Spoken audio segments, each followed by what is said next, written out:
Hallelujah, praise Lord. ಕರ್ತನಾಗಿರುವ ಯೇಸು ಕ್ರಿಸ್ತನ ನಾಮದಲ್ಲಿ ನಮ್ಮೆಲ್ಲ ಸಹೋದರ ಸಹೋದರಿನ ವಂದಿಸ್ತೇವೆ.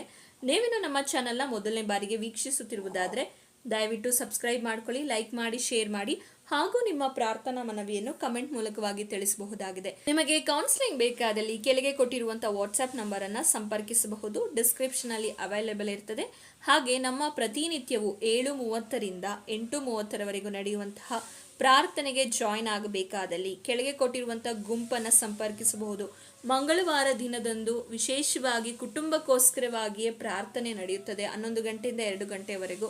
ಅದಕ್ಕೂ ಕೂಡ ನೀವು ಜಾಯಿನ್ ಆಗಬೇಕಾದಲ್ಲಿ ಕೆಳಗೆ ಕೊಟ್ಟಿರುವಂತಹ ಗುಂಪುಗಳನ್ನು ನೀವು ಸಂಪರ್ಕಿಸಿ ಕರ್ತನ ಆಶೀರ್ವಾದವನ್ನು ಪಡೆದುಕೊಳ್ಳಬಹುದು. ಇಂದಿನ ನಮ್ಮ ಸಂದೇಶ ಭಾಗ ಯಾವುದಾಗಿದೆ ಅಂದರೆ, ಇವತ್ತು 2025 ಇಸವಿಯ ಕೊನೆಯ ದಿವಸವಾಗಿದೆ. ನಾವು ನಾಳೆ 2026 ಕಾಣಲಿದ್ದೇವೆ. ಹಾಗಾದರೆ 2026 ನಾವು ಕಾಲಿಡುವಂತಹ ನಾವುಗಳು ಹೇಗೆ ಅದನ್ನು ಪ್ರಾರಂಭಿಸಬೇಕು, 2026 ಹೊಸ ವರ್ಷವನ್ನು ಹೇಗೆ ಪ್ರಾರಂಭಿಸಬೇಕು ಎಂಬ ಸಂದೇಶವನ್ನು ನಾವು ಧ್ಯಾನಿಸಲಿದ್ದೇವೆ. ಈ ಸಂದೇಶವನ್ನು ಪ್ರಾರಂಭಿಸುವುದಕ್ಕಿಂತ ಮುಂಚೆ ಒಂದು ಚಿಕ್ಕ ಪ್ರಾರ್ಥನೆ. ಪರಿಶುದ್ಧನೂ ಅತ್ಯುನ್ನತನೂ ಆಗಿರುವ ತಂದೆಯಾದ ದೇವರೇ, ನಿಮ್ಮ ನಾಮಕ್ಕೆ ಸ್ತುತಿ ಸ್ತೋತ್ರ ಉಂಟಾಗಲಿ. ಕೊಟ್ಟಂತ ಸುಂದರವಾದ ಸಮಯಕ್ಕಾಗಿ ಸ್ತೋತ್ರ ಸಲ್ಲಿಸ್ತೇವೆ. ಯೇಸಪ್ಪ, ಈ ಸಮಯದಲ್ಲಿ ವಿಡಿಯೋದಲ್ಲಿ ಮಾತನಾಡುವುದು ನಾನಲ್ಲ, ನನ್ನ ಸ್ವಂತ ಬುದ್ಧಿ ಜ್ಞಾನದಿಂದಲ್ಲ, ನೀವು ಮಾತನಾಡಿ ಒಬ್ಬೊಬ್ಬರ ಹೃದಯದಲ್ಲಿ ಕಾರ್ಯ ಮಾಡಬೇಕಾಗಿ ಪ್ರಾರ್ಥಿಸ್ತೇನೆ. ನನ್ನ ಮರೆಮಾಚಿ ನೀವು ಪ್ರಕಟವಾಗಬೇಕಾಗಿ ಯೇಸುವಿನ ನಾಮದಲ್ಲಿ ಬೇಡಿಕೊಳ್ತೇನೆ ತಂದೆಯೇ, ಆಮೇನ್ ಆಮೇನ್. ಹಾಗಾದ್ರೆ ಈ ಹೊಸ ವರ್ಷವನ್ನ ನಾವು ಹೇಗೆ ಪ್ರಾರಂಭಿಸಬೇಕಂದ್ರೆ, ಈ ಹೊಸ ವರ್ಷ ಪ್ರಾರಂಭಿಸುವುದಕ್ಕಿಂತ ಮುಂಚೆ ನಾವು ಕೃತಜ್ಞತೆಯೊಡನೆ ಈ 2025 ಮುಗಿಸಿ 2026ರಲ್ಲಿ ಕಾಲಿಡುವಾಗ ಕೃತಜ್ಞತಾ ಮನೋಭಾವನೆ ಉಳ್ಳವರಾಗಿ ನಾವು ಕಾಲಿಡಬೇಕು. ಯಾಕೆ ಕೃತಜ್ಞತೆ ಅಂದರೆ, 2025 ಈ ಇಸವಿಯಲ್ಲಿ ಅನೇಕ ವಿಧವಾದ ಹೋರಾಟಗಳು, ಪ್ರಯಾಸಗಳು, ಕಷ್ಟ, ಕಣ್ಣೀರು, ವೇದನೆಗಳು ನಮ್ಮ ಜೀವಿತದಲ್ಲಿ ಉಂಟಾಗಿದ್ದರೂ ಸಹ ದೇವರು ಅವುಗಳಿಂದ ನಮ್ಮನ್ನು ಬಿಡಿಸಿ ಕಾಪಾಡಿದ್ದಕ್ಕಾಗಿ ದೇವರಿಗೆ ನಾವು ಸ್ತೋತ್ರವನ್ನು ಸಲ್ಲಿಸಬೇಕು. ಇಂದು ನೋಡುವಾಗ ಅನೇಕರು ಆಸ್ಪತ್ರೆಯಲ್ಲಿದ್ದಾರೆ, ಅನೇಕರು ಮರಣದ ಒಂದು ಅವಸ್ಥೆಯಲ್ಲಿದ್ದಾರೆ, ಅನೇಕರು ಮರಣವನ್ನು ಹೊಂದಿದ್ದಾರೆ, ಅನೇಕರು ಈ ದಿನವನ್ನ, ಈ ವರ್ಷವನ್ನ ಕಾಣದೆ ಹೋಗಿದ್ದಾರೆ. ನಾವಾದರೂ ಲೆಕ್ಕದಲ್ಲಿ ಕಡಿಮೆ ಆಗದಂತೆ ನಮ್ಮ ಕುಟುಂಬವನ್ನ ದೇವರು ಸಂರಕ್ಷಿಸಿದ್ದಾರೆ, ನಮ್ಮ ಕೆಲಸದಲ್ಲಿ ಜಯವನ್ನ ಕೊಟ್ಟಿದ್ದಾರೆ, ನಮ್ಮ ಆರೋಗ್ಯದಲ್ಲಿ ಜಯವನ್ನ ಕೊಟ್ಟಿದ್ದಾರೆ. ಎಲ್ಲದಕ್ಕಿಂತ ಹೆಚ್ಚಾಗಿ ದೇವರು ನಮ್ಮ ಕುಟುಂಬದ ಮೇಲೆ ಪ್ರೀತಿ, ಕರುಣೆಯನ್ನ ತೋರಿಸಿದ್ದಕ್ಕಾಗಿ ದೇವರಿಗೆ ನಾವು ಕೃತಜ್ಞತೆಯಿಂದ ಈ ಹೊಸ ವರ್ಷಕ್ಕೆ ಕಾಲಿಡಬೇಕು. ಅದಕ್ಕೆ ವಾಕ್ಯದಲ್ಲಿ ನಾವು ನೋಡ್ತೇವೆ, ಕೀರ್ತನೆ 100ರಲ್ಲಿ 4ನೇ ವಚನವನ್ನ ಓದಿಕೊಳ್ಳೋಣ. ಕೃತಜ್ಞತಾ ಸ್ತುತಿಯೊಡನೆ ಆತನ ಮಂದಿರ ದ್ವಾರಗಳಿಗೂ, ಕೀರ್ತನೆಯೊಡನೆ ಆತನ ಅಂಗಳಗಳಿಗೂ ಬನ್ನಿರಿ. ಆತನ ಉಪಕಾರ ಸ್ಮರಿಸಿರಿ, ಆತನ ನಾಮವನ್ನ ಕೊಂಡಾಡಿರಿ. ದೇವರ ವಾಕ್ಯ ನಮಗೆ ಸ್ಪಷ್ಟವಾಗಿ ತಿಳಿಯಪಡಿಸ್ತಾ ಇದೆ, ಕೃತಜ್ಞತಾ ಸ್ತುತಿಯೊಡನೆ ನಾವಿಂದು ಹೊಸ ವರ್ಷಕ್ಕೆ ಕಾಲಿಡಬೇಕು. ಯಾಕೆ ಕೃತಜ್ಞತೆ ಸಲ್ಲಿಸಬೇಕೆಂದ್ರೆ, ನಿಮ್ಮ ಜೀವಿತದಲ್ಲಿ ಅನೇಕ ಕಾರ್ಯಗಳನ್ನು ದೇವರು ಮಾಡಿದ್ದಾರೆ. ನಾವು ಕೃತಜ್ಞತೆಯಿಂದ ಈ ವರ್ಷದಲ್ಲಿ ಕಾಲಿಡುವಾಗ ನೋಡಿ, ಮನುಷ್ಯನಿಗೆ ಸಂಕಟ, ವೇದನೆ, ಪ್ರಯಾಸ ಅನ್ನುವಂಥದ್ದು ಈ ಲೋಕದಲ್ಲಿ ಇದ್ದದ್ದೇ. ಯಾಕೆಂದ್ರೆ ಹಣ ಇರುವವನಿಗೆ ಒಂದು ರೀತಿಯಾದ ಚಿಂತೆ ಆದರೆ ಹಣವಿಲ್ಲದವರಿಗೆ ಇನ್ನೊಂದು ರೀತಿಯಾದ ಚಿಂತೆ. ಮದುವೆ ಆದವರಿಗೆ ಒಂದು ರೀತಿಯಾದ ಚಿಂತೆ ಆದರೆ ಮದುವೆ ಆಗದೇ ಇರುವವರಿಗೆ ಇನ್ನೊಂದು ರೀತಿಯಾದ ಚಿಂತೆ. ಹೀಗೆ ಮನುಷ್ಯನ ಜೀವಿತದಲ್ಲಿ ಕಷ್ಟ, ಚಿಂತೆಗಳು ನಮ್ಮ ಜೀವಿತ ಕಾಲದಲ್ಲಿ ಇರುವವರೆಗೂ ಬರ್ತಾ ಹೋಗ್ತದೆ. ಆದರೆ ದೇವರು ಅವುಗಳೆಲ್ಲದರಿಂದ ಬಿಡಿಸಿ ಕಾಪಾಡಲು ಶಕ್ತನಾಗಿದ್ದಾನೆ. ಯಾವಾಗ ಅಂದರೆ, ನಾವು ಕೃತಜ್ಞತಾ ಉಳ್ಳಂತಹ ಮನಸ್ಸುಳ್ಳವರಾಗಿರುವಾಗ, ಕೃತಜ್ಞತೆಯಿಂದ ನಾವಿರುವಾಗ ನಮ್ಮಲ್ಲಿ ದೇವರ ಮೇಲೆ ನಂಬಿಕೆ, ವಿಶ್ವಾಸ ಉಂಟಾಗ್ತದೆ. ಯಾಕೆಂದರೆ ಹಿಂದೆ ನನ್ನ ಜೀವಿತದಲ್ಲಿ ದೇವರು ಮಾಡಿದ ಕಾರ್ಯಗಳನ್ನು ನೆನೆಸಿ ನಾವು ಕೃತಜ್ಞತೆ ಉಳ್ಳವರಾಗಿರುವುದಾದ್ರೆ ಮುಂದೆ ಬರುವ ಸಮಸ್ಯೆಯನ್ನು ನೋಡಿ ನಾವು ಎದುರಿಕೊಳ್ಳುವುದಿಲ್ಲ. ನಮ್ಮ ಜೀವಿತದಲ್ಲಿ ದೇವರು ಇಷ್ಟು ಉಪಕಾರವನ್ನ, ಇಷ್ಟು ಅದ್ಭುತ ಕಾರ್ಯವನ್ನ ಮಾಡಿದ್ದಾರೆ. ನನ್ನನ್ನು ಆ ಸಮಸ್ಯೆಯಿಂದ, ನನ್ನ ಜೀವಿತದಲ್ಲಿ ಈ ಇಸವಿಯಲ್ಲಿ ನಡೆದ ಸಮಸ್ಯೆಯಿಂದ ದೇವರು ಬಿಡಿಸಲು ಶಕ್ತನಾಗಿದ್ದಾನೆ. ಆಗ ಸಮಸ್ಯೆಯಿಂದ ಬಿಡಿಸಿದ ದೇವರು ಮುಂದೆಯೂ ನನ್ನನ್ನು ಬಿಡಿಸಲು ಶಕ್ತನಾಗಿದ್ದಾನೆ ಎಂಬ ನಂಬಿಕೆ, ನಿರೀಕ್ಷೆ, ವಿಶ್ವಾಸ ಈ ಕೃತಜ್ಞತೆ ಉಳ್ಳಂತ ಮನಸ್ಸು ನಮಗೆ ಹುಟ್ಟಿಸುವಂತದ್ದಾಗಿದೆ. ಹಾಗಾದರೆ ಹೊಸ ವರ್ಷಕ್ಕೆ ಕಾಲಿಡುವಂತ ನಮ್ಮಲ್ಲಿ ಮೊದಲನೇದಾಗಿ ಇರಬೇಕಾಗಿರುವಂತ ವಿಷಯ ಯಾವುದಂದ್ರೆ, ಕೃತಜ್ಞತೆ ಇರುವಂತ ಮನಸ್ಸು. ಕೃತಜ್ಞತೆ ಇರುವ ಮನಸ್ಸು ನಮ್ಮಲ್ಲಿ ಇರುವುದಾದ್ರೆ ನಾವು ಎಂದಿಗೂ ಕೂಡ ಬಿದ್ದು ಹೋಗ್ಲಿಕ್ಕೆ, ಸೋತು ಹೋಗ್ಲಿಕ್ಕೆ ಸಾಧ್ಯ ಇಲ್ಲ. ಆದರೆ ಇಂದು ಎಷ್ಟೋ ಜನರಲ್ಲಿ ಕೃತಜ್ಞತೆ ಸಲ್ಲಿಸುವುದನ್ನ ಬಿಟ್ಟು ಗುಣಗುಟ್ತಾ ಇದ್ದಾರೆ. ಯಾರ ರೀತಿ ಅಂದ್ರೆ ಇಸ್ರಾಯೇಲರ ರೀತಿ. ಇಸ್ರಾಯೇಲರು ಅದೇ ರೀತಿ. ದೇವರು ಅವರ ಜೀವಿತದಲ್ಲಿ ಎಷ್ಟೆಲ್ಲ ಕಾರ್ಯವನ್ನ ಮಾಡಿದ್ರು ಕೂಡ ಅವರು ಯಾವಾಗಲೂ ಗುಣಗುಟ್ಟುವವರಾಗಿದ್ರು. ಐಗುಪ್ತ ದೇಶದಿಂದ ಫರೋಹನ ಒಂದು ಆ ಗುಲಾಮತ್ವದಿಂದ ದೇವರು ಬಿಡಿಸಿದಕ್ಕೆ ಅವರು ಕೃತಜ್ಞತೆ ಸಲ್ಲಿಸಿದ್ರ, ಅವರು ಗುಣಗುಟ್ಟಿದ್ರು. ಅವ್ರ ಮುಂದೆ ಇನ್ನೊಂದು ಸಮಸ್ಯೆ ಬರುವಾಗ ಅವರು ಗುಣಗುಟ್ಟುವುದನ್ನ ನಾವು ಕಾಣಲ್ಪಡ್ತೇವೆ.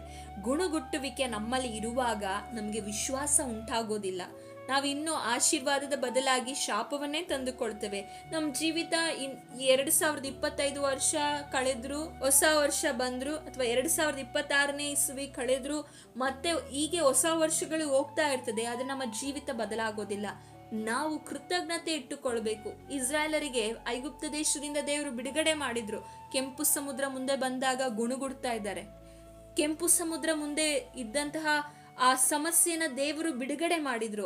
ನಂತರ ಕೆಂಪು ಸಮುದ್ರ ಆದ್ಮೇಲೆ ಇನ್ನೊಂದು ರೀತಿಯಾದ ಸಮಸ್ಯೆ ಬರುವಾಗ ಅವರು ಗುಣಗುಡ್ತಾ ಇದ್ರು. ಅವರಿಗೆ ಕೃತಜ್ಞತೆ ಇರಲಿಲ್ಲ. ಮತ್ತೆ ಇಷ್ಟೆಲ್ಲ ಕಾರ್ಯವನ್ನ ಮಾಡಿ ಅವರಿಗೆ ಮನ್ನಾ ಕೊಟ್ಟು, ಅವರಿಗೆ ಊಟವನ್ನ ಕೊಟ್ಟು ಪೋಷಿಸಿ, ಅನೇಕ ಶತ್ರುಗಳಿಂದ ದೇವರವ್ರನ್ನ ಬಿಡಿಸಿ, ಫರೋಹನ ಸೈನ್ಯವನ್ನ ಕೆಂಪು ಸಮುದ್ರದಲ್ಲಿ ಮುಳುಗಿಸಿ, ಆ ಕೆಂಪು ಸಮುದ್ರವನ್ನ ವಿಭಾಗ ಮಾಡಿ ನಡೆಸಿದಂತಹ ದೇವರನ್ನ ಅವ್ರು ಯಾವಾಗ್ಲೂ ಗುಣಗುಡ್ತಾ ಇದ್ರು.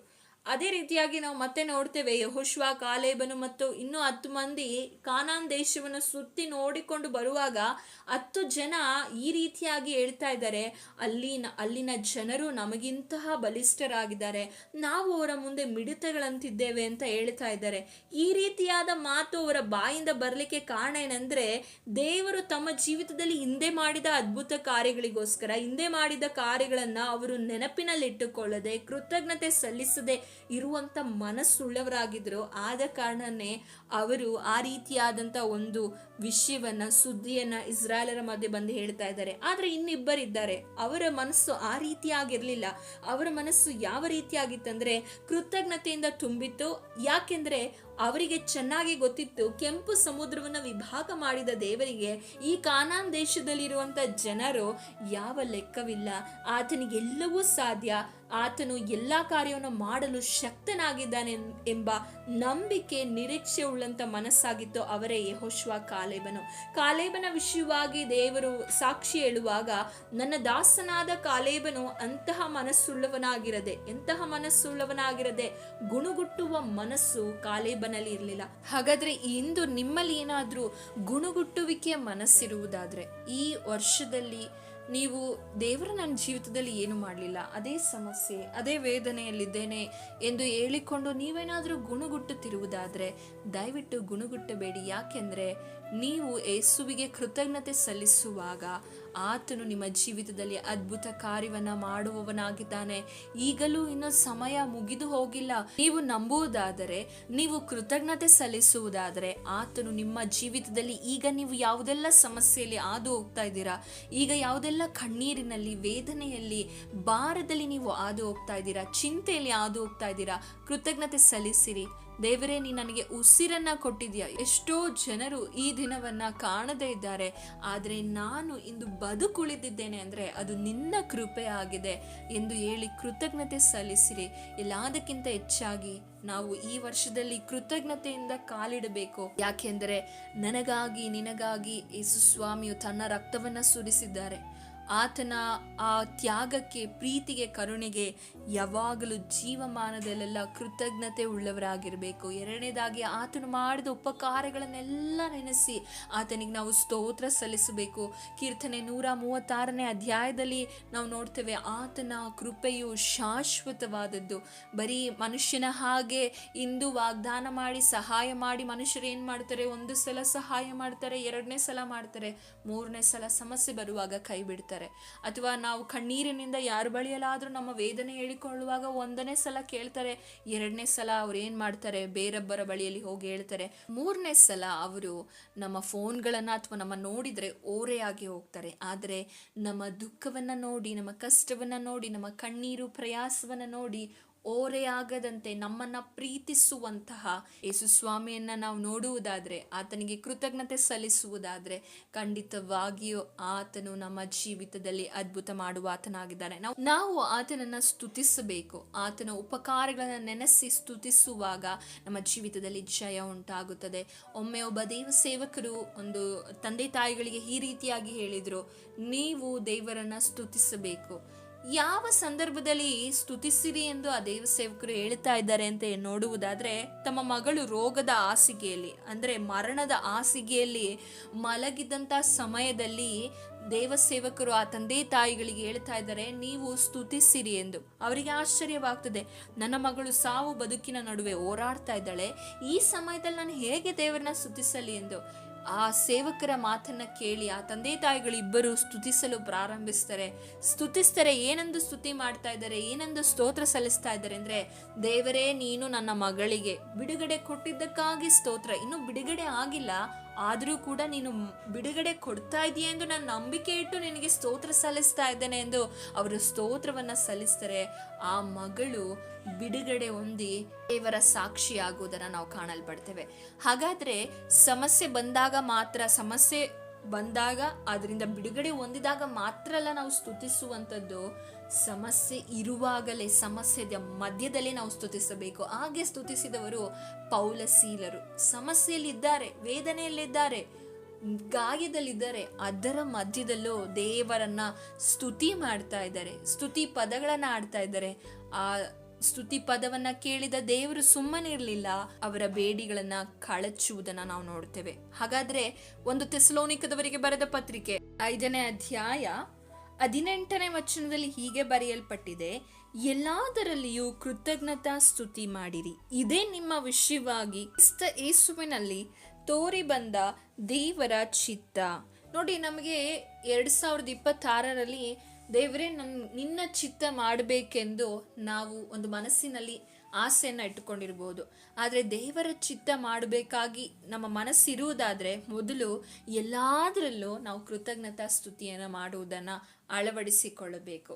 ಈ ಹೊಸ ವರ್ಷಕ್ಕೆ ಕಾಲಿಡುವಂತಹ ನಮ್ಮ ಮನಸ್ಸು ಕೃತಜ್ಞತೆಯಿಂದ ಎಲ್ಲದರಲ್ಲೂ ಕೃತಜ್ಞತಾ ಸ್ತುತಿಯನ್ನು ಮಾಡುವಂಥ ಮನಸ್ಸಾಗಲಿ ಎಂದು ನಾವು ಕರ್ತನ ಬಳಿಯಲ್ಲಿ ಬೇಡಿಕೊಳ್ಳೋಣ.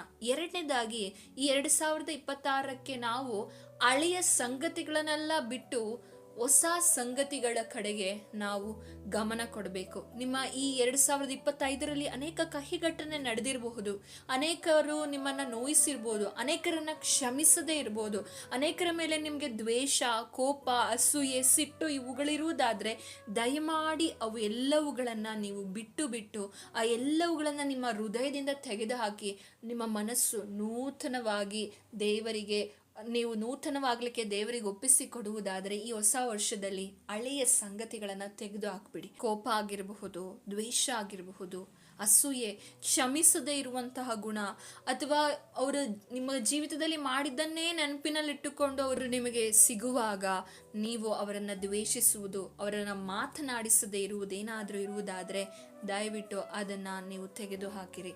ನಾವು ಒಂದು ವಾಕ್ಯವನ್ನು ಓದಿಕೊಳ್ಳೋಣ. ಫಿಲಿಪ್ಪದವರಿಗೆ ಬರೆದ ಪತ್ರಿಕೆ 3ನೇ ಅಧ್ಯಾಯ 13ನೇ ವಚನವನ್ನ ನಾವು ಓದಿಕೊಳ್ಳೋಣ. ನಾನು ಇಂದಿನ ಸಂಗತಿಗಳನ್ನ ಮರೆತು ಬಿಟ್ಟು ಮುಂದಿನವುಗಳನ್ನು ಹಿಡಿಯುವುದಕ್ಕೆ ಎದೆ ಬೊಗ್ಗಿದವನಾಗಿ ದೇವರು ಕ್ರಿಸ್ತನ ಮೂಲಕವಾಗಿ ನಮ್ಮನ್ನು ಮೇಲಕ್ಕೆ ಕರೆದು ನಮ್ಮ ಮುಂದೆ ಇಟ್ಟಿರುವ ಬಿರುದನ್ನು ಗುರಿ ಮಾಡಿಕೊಂಡು ಓಡುತ್ತಾ ಇದ್ದೇನೆ.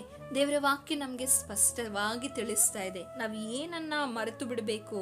ಇಂದಿನ ಸಂಗತಿ, ಹಾಗೆ ಇಂದಿನ ಸ್ವಭಾವಗಳು, ಹಳೆಯ ಸ್ವಭಾವ, ಹಳೆಯ ಕಾರ್ಯಗಳನ್ನ ನಾವು ಮರೆತು ಮುಂದಿನವುಗಳನ್ನ ನಾವು ಹಿಡಿಯಬೇಕು. ಮುಂದಿನವುಗಳು ನಮ್ಗೇನಿದೆ, ಯೇಸುವಿನ ಮೂಲಕವಾಗಿ ನಮಗಿರುವಂತಹ ಬಿರುದನ್ನು ನಾವೇನ್ ಮಾಡಬೇಕು? ಗುರಿ ಮಾಡಿಕೊಂಡು ಓಡಬೇಕು. ಯಾವುದು ಆ ಗುರಿ? ವರ್ಷಗಳು ಮುಗಿತಾ ಇದೆ ಅಂದ್ರೆ ಅದರ ಅರ್ಥ ಏನಂದ್ರೆ ನಾವು ಇನ್ನು ಕ್ರಿಸ್ತನ ಬರುವಿಕೆಗೆ ಹತ್ತಿರವಾಗ್ತಾ ಇದ್ದೇವೆ. ನಾವು ಆ ಬಿರುದನ್ನ ಪಡೆದುಕೊಳ್ಳಿಕ್ಕೆ, ಆ ನಮಗಿರುವಂತಹ ಆ ಸ್ಥಳಕ್ಕೆ ಸೇರುವುದಕ್ಕೆ ನಾವು ಹತ್ತಿರವಾಗ್ತಾ ಇದ್ದೇವೆ. ಹಾಗಾಗಿ ಇಂದಿನ ಕಾರ್ಯಗಳು, ಇಂದಿನ ಸ್ವಭಾವಗಳು, ಕೊಲೆಸ್ಯ ಪತ್ರಿಕೆಯಲ್ಲಿ ನಾವು ಕಾಣಲ್ಪಡ್ತೇವೆ. ಇಂದಿನ ಸ್ವಭಾವಗಳ ಕುರಿತಾಗಿ ಅಲ್ಲಿ ಬರೆಯಲ್ಪಟ್ಟಿದೆ. ಎಸೆದವರಿಗೆ ಬರೆದ ಪತ್ರಿಕೆ 3ನೇ ಅಧ್ಯಾಯ 8ನೇ ವಚನವನ್ನು ಓದಿಕೊಳ್ಳೋಣ. ಈಗಲಾದರೂ ಕ್ರೋಧ, ಕೋಪ, ಮತ್ಸರ, ದೂಷಣೆ, ಬಾಯಿಂದ ಹೊರಡುವ ದುರ್ಭಾಷೆ ಇವುಗಳನ್ನ ವಿಸರ್ಜಿಸಿ ಬಿಡಿರಿ. ಒಬ್ಬರಿಗೊಬ್ಬರು ಸುಳ್ಳಾಡಬೇಡಿರಿ. ನೀವು ಪೂರ್ವ ಸ್ವಭಾವವನ್ನು ಅದರ ಕೃತ್ಯವನ್ನು ಕೂಡ ತೆಗೆದಿಟ್ಟು ನೂತನ ಸ್ವಭಾವವನ್ನು ಧರಿಸಿಕೊಂಡಿದ್ದೀರಲ್ಲವೇ. ಈ ಸ್ವಭಾವವು ಅದನ್ನು ಸೃಷ್ಟಿಸಿದಾತನ ಹೋಲಿಕೆಯ ಮೇರೆಗೆ ದಿನೇ ದಿನೇ ನೂತನವಾಗುತ್ತಾ ಪೂರ್ಣ ಜ್ಞಾನವನ್ನು ಉಂಟು ಮಾಡುತ್ತದೆ. ಹಾಗಾದರೆ ಹಳೆಯ ಸ್ವಭಾವಗಳು ಅದರ ಕೃತ್ಯಗಳನ್ನು ನಾವು ಬಿಟ್ಟು ಬಿಟ್ಟು ನೂತನ ಸ್ವಭಾವವನ್ನು ಧರಿಸಿಕೊಳ್ಬೇಕು. ಈ ನೂತನ ಸ್ವಭಾವ ಯಾರದಂದರೆ ಕರ್ತನಾಗಿರುವ ಯೇಸು ಕ್ರಿಸ್ತನು ನಮಗೆ ಕೊಡುವಂಥದ್ದಾಗಿದೆ. ಈ ಹೊಸ ವರ್ಷದಲ್ಲಿ ದೇವರೇ ನನಗೆ ಈ ಕಾರ್ಯ ಬೇಕು, ಮನೆ ಬೇಕು, ನನ್ನ ಮಗಳಿಗೆ ಮದುವೆ ಮಾಡಬೇಕು, ಮಗನಿಗೆ ಮದುವೆ ಮಾಡಬೇಕು, ಕೆಲಸ ಸಿಗಬೇಕು, ಈ ಲೌಕಿಕವಾದ ವಿಷಯಗಳನ್ನು ನಾವು ಪ್ರತಿ ವರ್ಷ ಕೇಳ್ತಾ ಇದ್ದೇವೆ. ಆದರೆ ಈ ವರ್ಷ ನಾವು ದೇವರ ಬಳಿ ಕೇಳಿಕೊಳ್ಳೋಣ. ನಾವು ಆತ್ಮಿಕರಾಗಿ ಕರ್ತನ ಬರುವಣಿಕೆಗೋಸ್ಕರವಾಗಿ ನಮ್ಮನ್ನು ನಾವು ಸಿದ್ಧಪಡಿಸಿಕೊಳ್ಳಬೇಕು. ಆ ಸಿದ್ಧಪಡಿಸಿಕೊಳ್ಳಿಕ್ಕೆ ನಮಗೆ ನೂತನ ಸ್ವಭಾವ ಬೇಕು. ಅದು ನೂತನ ಸ್ವಭಾವ ಅನ್ನುವಂಥದ್ದು 2026 ಜನವರಿ 1ನೇ ತಾರೀಕಂದು ಮಾತ್ರ ಅಲ್ಲ, ನಮ್ಮ ಈ ಜೀವಿತ ಕಾಲ ಇರುವವರೆಗೂ ನಾವು ಯಾವಾಗಲೂ ಕ್ರಿಸ್ತನಲ್ಲಿ ಆ ಮನಸ್ಸನ್ನು ಹೊಂದಿಕೊಳ್ಳಿಕ್ಕೋಸ್ಕರವಾಗಿ ನಾವು ಪ್ರಾರ್ಥನೆ ಮಾಡೋಣ. ನಮ್ಮಲ್ಲಿರುವ ಕ್ರೋಧಗಳು, ಮತ್ಸರ, ದೂಷಣೆ, ಕೋಪಗಳಾಗಿರ್ಬೋದು, ಹಾಗೆ ದುರ್ಭಾಷೆಗಳಾಗಿರ್ಬೋದು, ಸುಳ್ಳಾಡುವಂತಹ ಸ್ವಭಾವಗಳನ್ನು ನಾವು ತೆಗೆದಿಡಬೇಕು. ಇವುಗಳನ್ನು ಬಿಟ್ಟು ನೀವು ಮುಂದೆ ಹೋಗಬೇಕು. ಯಾಕೆ ಇನ್ನೂ ಆಶೀರ್ವಾದ ಇಲ್ಲ? ವರ್ಷಗಳು, ಹೊಸ ವರ್ಷ ಬರ್ತಾ ಇರುತ್ತದೆ, ಹೋಗ್ತಾ ಇರ್ತದೆ. ಆದರೆ ನನ್ನ ಜೀವಿತ ಇನ್ನೂ ಹಾಗೆ ಇದೆ ಅಂತ ನಿಮ್ಮಲ್ಲಿ ಇರುವುದಾದರೆ ನಿಮ್ಮಲ್ಲಿ ಏನು ಕೊರತೆ ಇದೆ ಎಂದು ನಿಮ್ಮನ್ನು ನೀವು ಪರೀಕ್ಷೆ ಮಾಡಿಕೊಳ್ಳಿ. ನಿಮ್ಮ ಆಶೀರ್ವಾದಕ್ಕೆ ನಿಮ್ಮಲ್ಲಿ ಯಾವುದು ತಡೆಯಾಗಿದೆ? ನಿಮ್ಮ ಸ್ವಭಾವವೋ, ನಡತೆಯೋ, ಗುಣಗಳೋ, ಆಲೋಚನೆಯೋ, ಅಥವಾ ನಿಮ್ಮಲ್ಲಿರುವಂಥ ಮನಸ್ಸು ಯಾವುದು ಅಡ್ಡಿಯಾಗಿದೆ? ಅದನ್ನು ಕರ್ತನ ಮುಂದೆ ನೀವು ಪರೀಕ್ಷೆ ಮಾಡಿಕೊಳ್ಳಿ. ಕರ್ತನು ಖಂಡಿತವಾಗಿಯೂ ನಿಮ್ಮನ್ನು ನೂತನ ಪಡಿಸುವಾತನಾಗಿದ್ದಾನೆ. ಹಾಗೆ ಈ ಹೊಸ ವರ್ಷಕ್ಕೆ ಕಾಲಿಡುವಾಗ ಮತ್ತೆ ನಮ್ಮ ಮನಸ್ಸು ಎಂತಹ ಮನಸ್ಸಾಗಿರ್ಬೇಕಂದ್ರೆ ದೇವರನ್ನ ಪ್ರೀತಿಸುವ ಮನಸ್ಸು ಬೇಕು. ಭಕ್ತನಾದಂತಹ ಹಾಡುಗಾರರು ಹೀಗೆ ಹೇಳಿದ್ದಾರೆ, ನಿನ್ನ ಪ್ರೀತಿಸಲು ಈ ಹೃದಯ ಸಾಲದು ಏಸಯ್ಯ, ಇನ್ನು ಹೆಚ್ಚಾಗಿ ಪ್ರೀತಿಸುವಂತಹ ನನಗೆ ಹೃದಯ ಬೇಕು ಎಂದು ಹಾಡನ್ನು ಬರೆಯುವುದನ್ನು ನಾವು ಕಾಣಲ್ಪಡ್ತೇವೆ. ಹಾಗಾದರೆ ನಮ್ಮ ಹೃದಯದಲ್ಲಿ ನಾವು ದೇವರನ್ನ ಪ್ರೀತಿಸಬೇಕು. ಹೇಗೆ ಪ್ರೀತಿಸಬೇಕೆಂದು ವಾಕ್ಯ ನಮಗೆ ತಿಳಿಸುವಂಥದ್ದಾಗಿದೆ. ತಾಯಿನ ಬರೆದ ಸುವಾರ್ತೆ 22ನೇ ಅಧ್ಯಾಯ 37ನೇ ವಚನದಲ್ಲಿ ಹೀಗೆ ಬರೆಯಲ್ಪಟ್ಟಿದೆ, ನಿನ್ನ ದೇವರಾಗಿರುವ ಕರ್ತನನ್ನ ನಿನ್ನ ಪೂರ್ಣ ಹೃದಯದಿಂದಲೂ, ಪೂರ್ಣ ಪ್ರಾಣದಿಂದಲೂ, ನಿನ್ನ ಪೂರ್ಣ ಬುದ್ಧಿಯಿಂದಲೂ ಪ್ರೀತಿಸಬೇಕೆಂಬ ಆಜ್ಞೆಯೇ ಮುಖ್ಯವಾದದ್ದು. ನೋಡಿ, ದೇವರನ್ನ ನಾವು ಪೂರ್ಣ ಮನಸ್ಸಿಂದ ಪ್ರೀತಿಸಬೇಕು. ನಾನು ದೇವರನ್ನ ಪ್ರೀತಿಸ್ತೀನಿ ಅಂತ ಪ್ರತಿ ವರ್ಷ ನಾವು ಹೇಳ್ತಾ ಇದ್ದೇವೆ, ಆದರೆ ನಾವು ಪೂರ್ಣವಾಗಿ ದೇವರನ್ನ ಪ್ರೀತಿಸ್ತಾ ಇದ್ದೇವಾ? ನಾವು ಈ ದಿನಗಳಲ್ಲಿ ಏನಾಗಿದ್ದೇವೆ? ಲೋಕವನ್ನೂ ಪ್ರೀತಿಸ್ತೇವೆ, ದೇವರನ್ನೂ ಪ್ರೀತಿಸ್ತೇವೆ. ಆದರೆ ದೇವರ ವಾಕ್ಯ ಹೀಗೆ ಹೇಳ್ತದೆ, ಲೋಕವನ್ನು ಪ್ರೀತಿಸುವವನು ದೇವರ ಮೇಲಣ ಪ್ರೀತಿ ಅವನಲ್ಲಿಲ್ಲ. ತಂದೆಯ ಮೇಲಣ ಪ್ರೀತಿ ಅವನಲ್ಲಿ ಇರುವುದಾದ್ರೆ ಅವನು ಲೋಕವನ್ನ ಪ್ರೀತಿಸುವುದಿಲ್ಲ. ಲೋಕವನ್ನ ಪ್ರೀತಿಸುವುದೆಂದು ಹೇಳುವುದಾದ್ರೆ, ಪ್ರೀತಿ ಅಂತ ಹೇಳುವುದಾದ್ರೆ ಪ್ರಯಾರಿಟಿ ಅಂದರೆ ಪ್ರಾಮುಖ್ಯತೆ. ನಾವು ಯಾವುದಕ್ಕೆ ಹೆಚ್ಚು ಕೊಡ್ತೇವೆ, ನಾವು ಯಾವುದನ್ನ ಹೆಚ್ಚು ಪ್ರೀತಿಸ್ತೇವೋ ಅದಕ್ಕೆ ನಾವು ಹೆಚ್ಚು ಪ್ರಾಮುಖ್ಯತೆಯನ್ನು ಕೊಡ್ತೇವೆ. ಹಾಗಾದರೆ ನಾವು ಲೋಕಕ್ಕೆ ಹೆಚ್ಚು ಪ್ರಾಮುಖ್ಯತೆ ಕೊಡ್ತಾ ಇದ್ದೇವೆ ಅಂದರೆ ನಾವು ಲೋಕವನ್ನು ಪ್ರೀತಿಸ್ತಾ ಇದ್ದೇವೆ ಅಂತ ಅರ್ಥ. ನಾವು ದೇವರಿಗೆ ಹೆಚ್ಚು ಪ್ರಾಮುಖ್ಯತೆಯನ್ನು ಕೊಡ್ತಾ ಇದ್ದೇವೆ ಅಂದರೆ ನಾವು ದೇವರನ್ನು ಪ್ರೀತಿಸ್ತಾ ಇದ್ದೇವೆ. ಹಾಗಾದರೆ ಈ ಹೊಸ ವರ್ಷದಲ್ಲಿ ಯಾವುದಕ್ಕೆ ನಾವು ಹೆಚ್ಚು ಪ್ರಾಮುಖ್ಯತೆಯನ್ನು ಕೊಡಬೇಕು ಎಂಬುದಾಗಿ ನಾವು ಸ್ಪಷ್ಟವಾಗಿ ತೀರ್ಮಾನವನ್ನು ತೆಗೆದುಕೊಂಡು ಕರ್ತನ ಸಮ್ಮುಖದಲ್ಲಿ ನಾವು ಸಹಾಯ ಕೇಳೋಣ. ನಮ್ಮ ಹೃದಯದಲ್ಲಿ ದೇವರನ್ನ ಪ್ರೀತಿಸುವಂಥ ಮನಸ್ಸು ನಮಗೆ ಕೊಡಲೆಂದು ನಾವು ಬೇಡಿಕೊಳ್ಳೋಣ. ಪ್ರೀತಿಸ್ತೇನೆ ಅಂತ ಬಾಯಿ ಮಾತಿನಲ್ಲಿ ಹೇಳಿದರೆ ಸಾಲೋದಿಲ್ಲ. ನಾವು ನಮ್ಮ ಕ್ರಿಯೆಗಳಲ್ಲಿ ಹಾಗೂ ನಡತೆಯಲ್ಲಿ ನಮ್ಮ ಜೀವಿತದ ಮೂಲಕ ಕರ್ತನನ್ನು ಪ್ರೀತಿಸಬೇಕು. ಹಾಗಾದರೆ ಮಾತ್ರವೇ ನಾವು ದೇವರಿಗೆ ಮೆಚ್ಚುಗೆಯಾದಂಥ ಜೀವಿತವನ್ನು ನಡೆಸಲು ಸಾಧ್ಯ. ಯೋಹಾನನ ಪತ್ರಿಕೆಯಲ್ಲಿ ನಾವು ಕಾಣಲ್ಪಡ್ತೇವೆ. ಒಂದು ಯೋಹಾನನ ಬರೆದ ಪತ್ರಿಕೆ 3ನೇ ಅಧ್ಯಾಯ 18ನೇ ವಚನದಲ್ಲಿ ಹೀಗೆ ಬರೆಯಲ್ಪಟ್ಟಿದೆ, ಪ್ರಿಯರಾದ ಮಕ್ಕಳೇ, ನಾವು ಬರೀ ಬಾಯಿ ಮಾತಿನಿಂದಲೂ ಬಾಯುಪಚಾರದಿಂದಾಗಲಿ ಪ್ರೀತಿಸುವವರಾಗಿರಬಾರದು. ನಿಮ್ಮ ಪ್ರೀತಿಯು ಕೃತ್ಯದಲ್ಲಿಯೂ ಸತ್ಯದಲ್ಲಿಯೂ ತೋರಬೇಕು. ನಮ್ಮ ಪ್ರೀತಿ ಯಾವುದ್ರಲ್ಲಿ ಇರಬೇಕು? ಕೃತ್ಯದಲ್ಲಿ, ಸತ್ಯದಲ್ಲಿ ತೋರುವುದಾದರೆ ಮಾತ್ರವೇ ನಾವು ನಿಜವಾಗಿಯೂ ದೇವರನ್ನ ಪ್ರೀತಿಸಲು ಸಾಧ್ಯ. ಸಹೋದರ ಸಹೋದರಿಯರೇ, ಮತ್ತು ಇನ್ನೊಂದು ವಾಕ್ಯವನ್ನು ಓದಿಕೊಳ್ಳೋಣ. ಒಂದು ಯೋಹಾನನು ಬರೆದ ಪತ್ರಿಕೆ 2ನೇ ಅಧ್ಯಾಯ 15ನೇ ವಚನ, ಲೋಕವನ್ನಾಗಲಿ ಲೋಕದಲ್ಲಿರುವವುಗಳನ್ನಾಗಲಿ ಪ್ರೀತಿಸಬೇಡಿರಿ. ಯಾವನಾದರೂ ಲೋಕವನ್ನು ಪ್ರೀತಿಸಿದರೆ ತಂದೆಯ ಮೇಲಣ ಪ್ರೀತಿಯು ಅವನಲ್ಲಿಲ್ಲ. ತಂದೆಯ ಮೇಲಿನ ಪ್ರೀತಿ ಅವನಲ್ಲಿ ಇರುವುದಾದರೆ ಅವನು ನಿಜವಾಗಿಯೂ ತಂದೆಯನ್ನು ಪ್ರೀತಿಸ್ತಾನೆ. ಲೋಕವನ್ನೇನಾದರೂ ಪ್ರೀತಿಸುವುದಾದರೆ, ಲೋಕ ಎಂದು ಹೇಳುವುದಾದರೆ ಹಣದ ಆಸೆ ಆಗಿರಬಹುದು, ಅಥವಾ ದೇವರಿಗಿಂತ ನೀವು ಯಾವುದನ್ನು ಹೆಚ್ಚಾಗಿ ಪ್ರೀತಿಸ್ತೀರೋ, ಯಾವುದಕ್ಕೆ ಹೆಚ್ಚು ಪ್ರಾಮುಖ್ಯತೆಯನ್ನು ಕೊಡ್ತೀರೋ ಅದೇ ಲೋಕವಾಗಿದೆ. ಸೊ ಹಾಗಾಗಿ ಈ ಹೊಸ ವರ್ಷದಲ್ಲಿ ಕಾಲಿಡುವಾಗ ನಾವು ದೇವರನ್ನು ಹೆಚ್ಚಾಗಿ ಪ್ರೀತಿಸುವಂತಹ ಒಂದು ಮನಸ್ಸು, ದೇವರನ್ನು ಹೆಚ್ಚಾಗಿ ಪ್ರೀತಿಸುವಂತಹ ಒಂದು ಗುಣ ನಮ್ಮಲ್ಲಿ ಉಂಟಾಗಲಿ ಎಂದು ನಾವು ದೇವರ ಸಮ್ಮುಖದಲ್ಲಿ ಈ ಹೊಸ ವರ್ಷ ಕಾಲಿಡುವಾಗ ನಾವು ಬೇಡಿಕೊಳ್ಳೋಣ. ದೇವರ ವಾಕ್ಯದ ಮೂಲಕ ನಿಮ್ಮೆಲ್ಲರನ್ನ ಆಶೀರ್ವದಿಸಲಿ. ಕೃತಜ್ಞತೆ ಉಳ್ಳ ಮನಸ್ಸು, ಇಂದಿನ ಕಾರ್ಯಗಳನ್ನು, ಇಂದಿನ ಸ್ವಭಾವವನ್ನು ಬಿಟ್ಟು ಹೊಸ ಒಂದು ನೂತನವಾದ ಸ್ವಭಾವ, ನೂತನವಾದ ಕಾರ್ಯದ ಮೇಲೆ ನಾವು ಮನಸ್ಸಿಡೋಣ. ನಿಮ್ಮ ಜೀವಿತದಲ್ಲಿ ಏನೆಲ್ಲ ಕಹಿ ಘಟನೆ ನಡೆದು ಹೋಗಿದೆಯೋ ಅದನ್ನೆಲ್ಲ ಕರ್ತನ ಸಮ್ಮುಖಕ್ಕೆ ಒಪ್ಪಿಸಿಕೊಡಿರಿ. ಆತನು ನಿಮ್ಮ ಜೀವಿತದಲ್ಲಿ ಹೊಸ ಕಾರ್ಯವನ್ನು ಮಾಡುವ ಆತನಾಗಿದ್ದಾನೆ. ಆತನು ನಿಮ್ಮ ಇಂದಿನ ಸಂಗತಿಗಳನ್ನು ಮರೆತು ಬಿಡಿರಿ, ನಾನು ಹೊಸ ಕಾರ್ಯಗಳನ್ನು ಮಾಡ್ತೇನೆಂದು ವಾಗ್ದಾನ ಮಾಡಿದ ದೇವರಾಗಿದ್ದಾರೆ. ದೇವರು ಈ ವರ್ಷದಲ್ಲಿ ನಿಮಗೆ ವಾಗ್ದಾನ ಮಾಡ್ತಾ ಇದ್ದಾರೆ. ಯೆಶಾಯನ ಪ್ರವಾದನೆಯ ಗ್ರಂಥ 43ನೇ ಅಧ್ಯಾಯ 18ನೇ ವಚನದಲ್ಲಿ ದೇವರ ವಾಕ್ಯ ಹೀಗೆ ಬರೆಯಲ್ಪಟ್ಟಿದೆ: ಹಳೆಯ ಸಂಗತಿಗಳನ್ನು ಜ್ಞಾಪಕಕ್ಕೆ ತಂದುಕೊಳ್ಳಬೇಡಿರಿ, ಪುರಾತನ ಕಾರ್ಯಗಳನ್ನು ಮರೆತು ಬಿಡಿ. ಈಗೋ ಹೊಸ ಕಾರ್ಯವನ್ನು ಮಾಡುವನು, ಈಗ ತಲೆದೋರುತ್ತಲಿದೆ, ನಿಮಗೆ ಕಾಣುವುದಿಲ್ಲವೋ? ದೇವರ ವಾಕ್ಯ ಹೇಳ್ತಾ ಇದೆ, ಈಗೋ ಹೊಸ ಕಾರ್ಯವನ್ನು ಮಾಡುವೆನು, ಹಳೆಯ ಸಂಗತಿಗಳನ್ನು ಮರೆತು ಬಿಡಿರಿ. ಏನೆಲ್ಲ ಕೆಟ್ಟದ್ದು ನಡೆದಿದೆಯೋ, ಏನೆಲ್ಲ ಕಹಿ ಘಟನೆ, ಏನೆಲ್ಲ ಶೋಧನೆ, ಕಷ್ಟ, ಇವೆಲ್ಲವನ್ನ ಮರೆತು ಬಿಡಿರಿ. ಏನೆಲ್ಲ ಗಾಯಗಳಾಗಿದೆಯೋ, ಏನೆಲ್ಲ ಮೋಸಗಳಾಗಿದೆಯೋ ಅದೆಲ್ಲವನ್ನ ದೇವರು ಸರಿಪಡಿಸುವ ಆತನಾಗಿದ್ದಾನೆ. ದೇವರು ಈ ವಾಕ್ಯದ ಮೂಲಕ ನಿಮ್ಮನ್ನು ಆಶೀರ್ವದಿಸಲಿ. ಈ ವರ್ಷದಲ್ಲಿ ನೀವು ಈ ಒಂದು ವಾಗ್ದಾನವನ್ನು, ದೇವರೀಗ ನಿಮಗೆ ವಾಗ್ದಾನ ಕೊಡ್ತಾ ಇದ್ದಾರೆ, ಹೊಸ ಕಾರ್ಯವನ್ನು ಮಾಡುವೆನು. ಹಾಗಾದರೆ ಈ ವರ್ಷದಲ್ಲಿ ದೇವರು ಹೊಸ ಕಾರ್ಯವನ್ನು ಮಾಡುವ ಆತನಾಗಿದ್ದಾನೆ. ನಾವು ಈ ವಾಗ್ದಾನವನ್ನು ಹಿಡಿದುಕೊಂಡು ಪ್ರಾರ್ಥನೆ ಮಾಡೋಣವಾ? ಪರಿಶುದ್ಧನಾಗಿರುವ ದೇವರೇ, ನಿಮ್ಮ ನಾಮಕ್ಕೆ ಸ್ತುತಿ ಸ್ತೋತ್ರ ಉಂಟಾಗಲಿ. ಕೊಟ್ಟಂಥ ಸುಂದರವಾದ ಸಮಯಕ್ಕಾಗಿ, ಸುಂದರವಾದ ವಾಕ್ಯಕ್ಕಾಗಿ ಸ್ತೋತ್ರ. ಹೌದು, ನೀವು ವಾಗ್ದಾನ ಮಾಡಿದಂತೆ ಹೊಸ ಕಾರ್ಯವನ್ನು ನಮ್ಮ ಜೀವಿತದಲ್ಲಿ ನೀವು ಮಾಡಲಿದ್ದೀರಾ, ಅದಕ್ಕಾಗಿ ಸ್ತೋತ್ರ ಸಲ್ಲಿಸ್ತೇವೆ. ಹೊಸ ಕಾರ್ಯವನ್ನು ನಮ್ಮ ಜೀವಿತದಲ್ಲಿ ನೀವು ಮಾಡ್ತಾ ಇದ್ದೀರಾ, ಅದಕ್ಕೆ ನಾವು ನಂಬಿಕೆಯನ್ನು ಇಡುವಂತಹ ಒಂದು ಮನಸ್ಸನ್ನು, ಕೃತಜ್ಞತೆಯುಳ್ಳ ಮನಸ್ಸನ್ನು, ಹಳೆಯ ಸ್ವಭಾವವನ್ನು, ಹಳೆಯ ಕಾರ್ಯವನ್ನು ಮರೆಯುವಂಥ ಒಂದು ಮನಸ್ಸು, ನಿಮ್ಮನ್ನು ಹೆಚ್ಚಾಗಿ ಪ್ರೀತಿಸುವಂಥ ಮನಸ್ಸನ್ನು ನಮ್ಮೆಲ್ಲರಿಗೂ ಅನುಗ್ರಹಿಸಬೇಕಾಗಿ, ಈ ವಿಡಿಯೋ ನೋಡ್ತಾ ಇರುವ ಸಹೋದರ ಸಹೋದರಿಯರಿಗೆ ನೀವು ಸಹಾಯ ಮಾಡಬೇಕಾಗಿ, ನನ್ನನ್ನು ಕೂಡ ಹೇಳುವಂಥ, ನನ್ನನ್ನು ಕೇಳ್ತಾ ಇರುವ ಸಹೋದರ ಸಹೋದರಿಯರನ್ನು ನೂತನ ಪಡಿಸಿ, ಶುದ್ಧಿಪಡಿಸಿ, ಈ ಹೊಸ ವರ್ಷದಲ್ಲಿ ಹೊಸ ಕಾರ್ಯವನ್ನು ಮಾಡ್ತೀರಾ ಎಂದು ನಿಮ್ಮನ್ನು ನಂಬ್ತಾ ಇದ್ದೇವೆ. ದೇವರೇ, ನಿಮಗೆ ಸ್ತೋತ್ರವಾಗಲಿ, ನಿಮಗೆ ಮಹಿಮೆ ಆಗಲಿ. ಎಲ್ಲ ನಿಮ್ಮ ಕರದಲ್ಲಿ ಒಪ್ಪಿಸಿಕೊಡ್ತಾ ಯೇಸುವಿನ ನಾಮದಲ್ಲಿ ಬೇಡಿ ಹೊಂದಿಕೊಳ್ತೇನೆ ತಂದೆಯೇ, ಆಮೇನ್ ಆಮೇನ್. ದೇವರು ಈ ವಾಕ್ಯದ ಮೂಲಕ ನಿಮ್ಮೆಲ್ಲರನ್ನ ಆಶೀರ್ವದಿಸಲಿ. ನಿಮ್ಮೆಲ್ಲರಿಗೂ ಅಡ್ವಾನ್ಸ್ ಹ್ಯಾಪಿ ನ್ಯೂ ಇಯರ್. ನಿಮ್ಮೆಲ್ಲರಿಗೂ ಹೊಸ ವರ್ಷದ ಶುಭಾಶಯಗಳು. ಕರ್ತನು ಈ ವರ್ಷದಲ್ಲಿ ಹೊಸ ಕಾರ್ಯವನ್ನು ಮಾಡಲಿದ್ದಾರೆ. ಈ ಹೊಸ ಕಾರ್ಯದ ನಿಮಿತ್ತವಾಗಿ ದೇವರಿಗೆ ಕೃತಜ್ಞತೆ ಸಲ್ಲಿಸಿರಿ. ದೇವರು ನಿಮ್ಮನ್ನು ಆಶೀರ್ವದಿಸಲಿ. Thanks for watching. God bless you.